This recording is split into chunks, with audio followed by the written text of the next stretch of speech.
and thanks for joining us again on Agenda 2030. I hope your week has been great.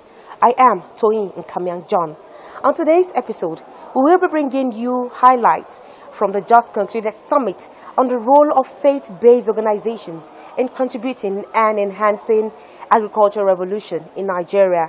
This summit is put together by the Office of the Senior Special Assistant to the President on SDGs in partnership with the Development and Resource Center to specifically galvanize support and appeal to faith-based organizations to encourage citizens, especially the youth, to embrace sustainable agriculture so as to reduce high dependency on oil and importation of goods, and to also help address the challenges of Nigeria's growing population. All these and more will be coming to you in a bit. Remember, you can always follow us on all our social media platforms. Do stay with us. Agenda 2030. As a successor framework for the Millennium Development Goals, the global community rolled out a bigger, deeper, and more encompassing framework called the Sustainable Development Goals, designed to transform our world, lift the poor out of poverty, as well as ensure inclusive and healthy society. On Agenda 2030, we take you on a media trip to the global destination of the future we want. With everyone on board, we focus on the people and their struggle, the civil society and their agitations, the government and her development effort, the global development agenda, its 17 goals and 169 targets. We bring you all the deliberations, insightful conversations and high-level partnerships on the road to global destination. Agenda 2030, showing on this channel. Agenda 2030, leaving no one behind. In times past, before the discovery of oil in Nigeria, agriculture had been used as a major source of internal and foreign revenue generation. But over the years, there had been factors militating against the progress of the agricultural sector. In spite of the challenges, the agricultural sector remains the largest employer of labor and largest contributor to Nigeria's gross domestic product, GDP. Agriculture today still accounts for over 40% of the country's GDP, but abysmally low in generating foreign earnings through exports. The strides of the administration of President Muhammadu Buhari in agriculture are, however, seen by many as legendary. The successes recorded in the sector reflects the commitment of the government to diversify the economy. Among the steps taken by the government in this direction, the Anchor Borrower Fund targeted at stimulating private sector full implementation in the agriculture sector is adjudged most effective and unprecedented. The plans and programs so far implemented are in tandem with the ideals of the Sustainable Development Goals, and they are especially targeted at addressing concerns around Goal 1, no poverty, Goal 2, zero hunger, Goal 3, gender equality, Goal 4, quality education, Goal 8, decent work and economic growth, Goal 10, reduced inequalities, and Goal 12, responsible consumption and production.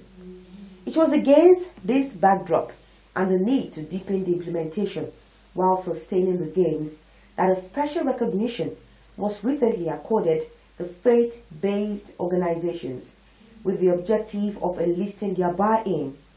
These found expressions in the unique and special summit tagged Faith-Based Agri Summit with the theme Sustainable Agricultural Revolution, the role of faith-based organizations, which is aimed at achieving a booming zero oil economy and consolidation of ERGP as a strategic instrument for sustainable development. The main objectives of the summit is to first engage FBOs as agents of growth and development, empower them with adequate information on opportunities and trends in the current agricultural policy drive to achieve sustainable development goals. In her remarks, the Senior Special Assistant to the President on SDGs, Princess Adejoke Orilope Adefulure, maintained that due to the important role and influence the FBOs have on the society, their support will make the desired impact and achieve significant progress in achieving the SDGs by 2030. Orelope Adefulire, who also mentioned the number of programs and strategies her office has undertaken to give direction to the national commitment on SDGs, also made a passionate appeal to the FBOs for full inclusiveness in advocating for citizens' participation in agricultural revolution in Nigeria. She, however, reiterated the present administration's commitment to continue to explore meaningful ways and means of improving the lives of Nigerians through engagement and empowerment programs tied to agriculture. Undoubtedly, this meeting and activities, if fully implemented, will also have multiplier effect on other goals of sustainable development. I would like to appreciate the Development Training Resource Center for initiating this meeting and for the wonderful partnership which Goal 17 of SDG talks about. I am indeed inspired by the presence of our religious leaders and community leaders and high respected dignitaries at this summit. This is no doubt a clear demonstration of our individual and collective commitment towards social economic development of Nigeria. As a government, we will continue to create enabling environment and avenues for our religious leaders and other stakeholders to offer leadership guidance as we aim to achieve inclusive government. At our Office of the Senior Special Assistant to the President on Sustainable Development Goals, we are mandated to provide strategic leadership and guidance in the implementation of sustainable development goals in Nigeria. Since the adoption of the 17th Development Agenda in 2015 December, the federal government of Nigeria has demonstrated strong commitment in operationalizing the goals, the targets, and indicators across the country. It is pertinent to emphasize that SDG framework plan leave no one behind, as it represents a universal call to action to end poverty, to safeguard the planet, and to ensure that all people enjoy peace and prosperity.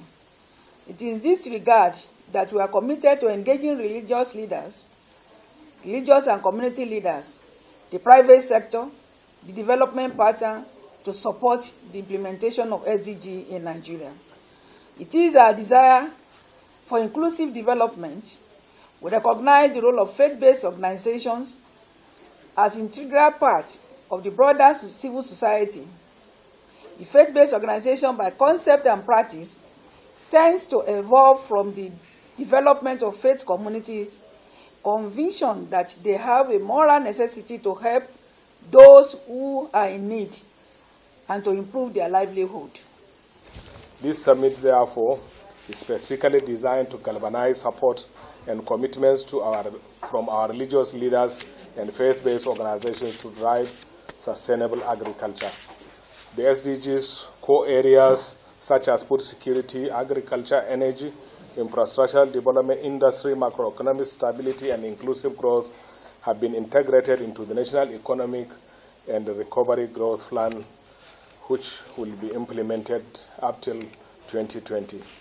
While recognizing the positive contributions of faith-based organizations in the areas of poverty alleviation, the health and education sectors, fostering peace and reconciliation, and other social services, we believe that engaging with you people in the agricultural sector will facilitate economic diversification. The summit, therefore, will provide the platform to stimulate discussion and explore the strength of faith-based organizations in the agriculture sector. Represented by the Director of Agri Planning and Policy Coordination, Nasiru M. Adamu, the Minister of Agriculture and Rural Development, Audu, emphasized on the need for FBOs to see themselves as agents of transformation in the agri sector. The Minister, while listing the interventions the federal government is taking to boost the agri sector, also emphasized the importance of the FBOs in the overall sensitization campaigns to their various places of worship, the effect of which he said will help address the challenges of feeding Nigeria's growing population. He said that the ministry is open to any prospective farmer or youths for grants or help. With this, the policy direction with some measures of achievement have been made in the agricultural promotion policy implementation process. They include provision of 25% input subsidy contribution to farmers under the privately managed growth enhancement support scheme.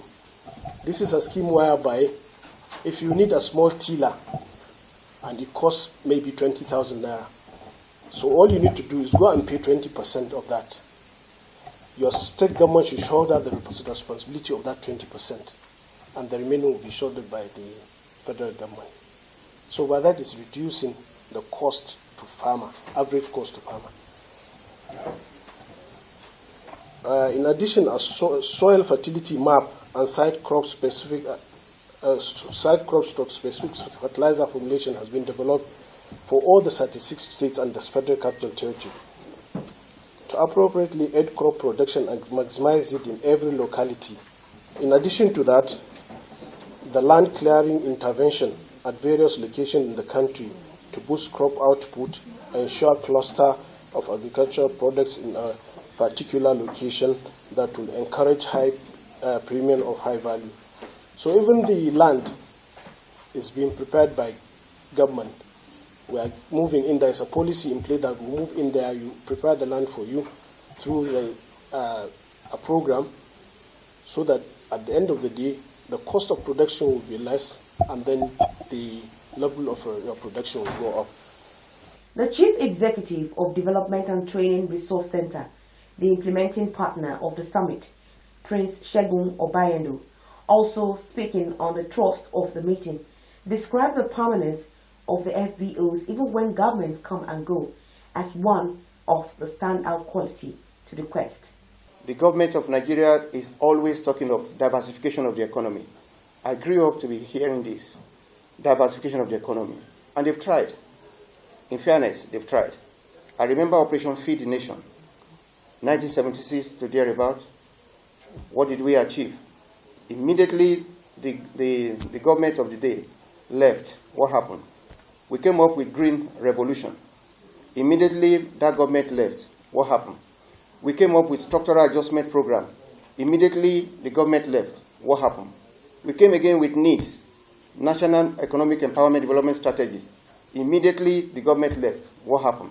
We came out also with 7-point agenda, a group of people that has what I call permanent characteristics, as in they are permanent, no matter the government, no matter the party. This set of people are permanent in our characteristics. Then why can't we reach out to them so that if the government leaves, they are always there. They will be able to deliver. They will be able to carry on to the next level.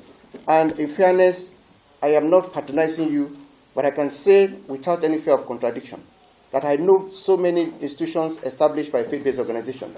Is it in education? Is it in health? Is it in microfinance? And it has been, the hallmark has been that of sincerity. The hallmark has been that of credibility.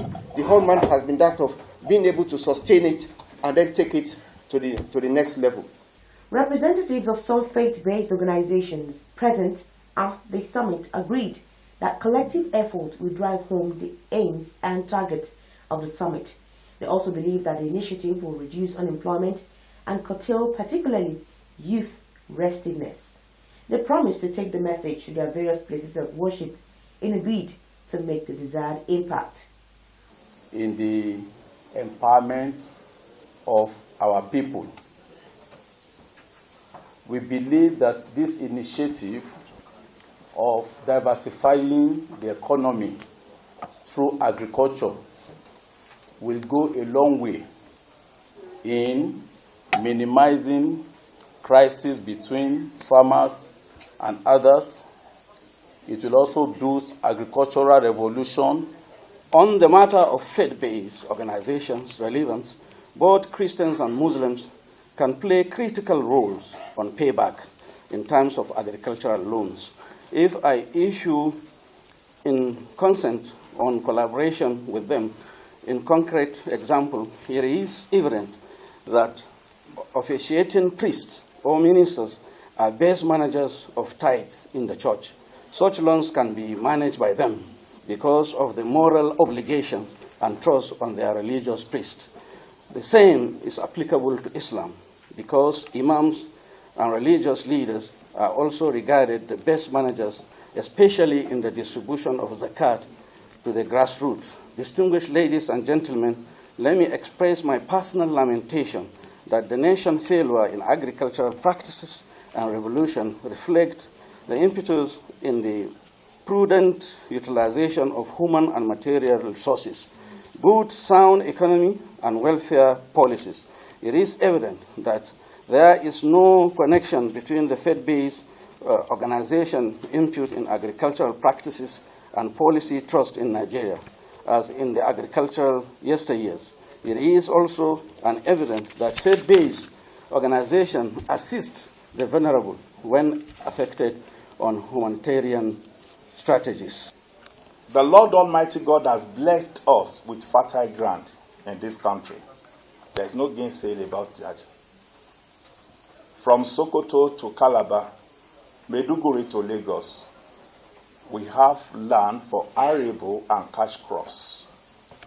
And when we look at the history of Nigeria, we will not in a jiffy forget the Granite Pyramid in the north, the Cocoa Pyramid in the southwest, if you remember, then the oil palm and rubber in the east, before the discovery of petroleum in the soil of Nigeria. What was done before, I believe, can be done again. Now, bringing the faith-based organizations into the picture is very necessary and sufficient for success. Many times we do forget the 5 basic institutions that are necessary for a sustainable society. And for any society to be peaceful, to be balanced and sustainable, the 5 basic institutions, none of them should be relegated to the background. They are the family, 2, the economic institution, the educational institution for the acculturation of the children, the political institution, and last but not the least, the religious institution. Other speakers at the summit also loaned their advice and support. Israel, as you know, is not blessed like Nigeria and other countries with natural resources. We don't have mines, we don't have oil, we don't have gas, we don't have, gold, diamonds. But Israel is coming, presenting 2 things. First of all, when it was established about 70 years ago, little bit more than 70 years ago, the need to exist and also knowledge. That's what Israel represents. And throughout the years, the desire to survive and to build a country pushed it to innovate, to create, to produce, to develop technology and other tools and meals in order to make food available for everybody. That's why today, 70 years since Israel was established, our agriculture became, and it is in fact, one of the best in the world when it comes to technology, when it comes to productions, in all fields, from poultry to fisheries. Sustainable and inclusive agricultural growth is vital to achieve both SDG 1, that is on poverty, as well as SDG 2 on hunger. And this also influences many other goals of the UN SDGs. Thus, all stakeholders need to adopt national agricultural policies and investment plans that focus not only on agricultural sector development, but also on poverty, hunger, resilience, climate change, and deforestation. The immediate past chair of the African Union and President of the Republic of Guinea, Mr. Alpha Conte, states that food insecurity and nutrition, like injustice, breed dissatisfaction and conflict, and the vicious cycles that follows. The FAO of the UN is working with the federal and state ministries of agriculture and rural development, as well as other partners, to support the government's initiative to achieve zero hunger and food sufficiency for the people of Nigeria. In doing this, we strategically engage key stakeholders in the agricultural sector to implement interventions that will improve the quality of seeds, crop yield, livestock, aquaculture, and the overall annual food production and output. Participants at the event believe that the FBOs may have the key to unlock the massive public buy-in needed to get the people back to agriculture. A critical SWOT analysis of the faith-based organizations is hugely revealing on the untapped resources therein. The Office of the Senior Special Advisor to the President on Sustainable Development Goals deemed it expedient to declassify the FBOs as squarely a spiritual sector rather than indisputable agents of change and development. This is against the adjudged quantum of development the FBOs have engendered in Nigeria over the years. Agenda 2030. As a successor framework for the Millennium Development Goals, the global community rolled out a bigger, deeper, and more encompassing framework called the Sustainable Development Goals, designed to transform our world, lift the poor out of poverty, as well as ensure inclusive and healthy society. On Agenda 2030, we take you on a media trip to the global destination of the future we want. With everyone on board, we focus on the people and their struggle, the civil society and their agitations, the government and her development effort, the global development agenda, its 17 goals and 169 targets. We bring you all the deliberations, insightful conversations and high-level partnerships on the road to global destination. Agenda 2030, showing on this channel. Agenda 2030, leaving no one behind. Nigeria will continue to support the United Nations in all its efforts, including the attainment of the 2030 Agenda for Sustainable Development. I thank you. Agenda 2030, showing on this channel. Agenda 2030, leaving no one behind. I am Guillaume Delalande from the OECD. You're watching Agenda 2030. Agenda 2030, showing on this channel. Agenda 2030, leaving no one behind. And that's it on this week's episode. Next week promises to be more insightful and interesting. I am Toyin Nkamiang John. See you again. Bye.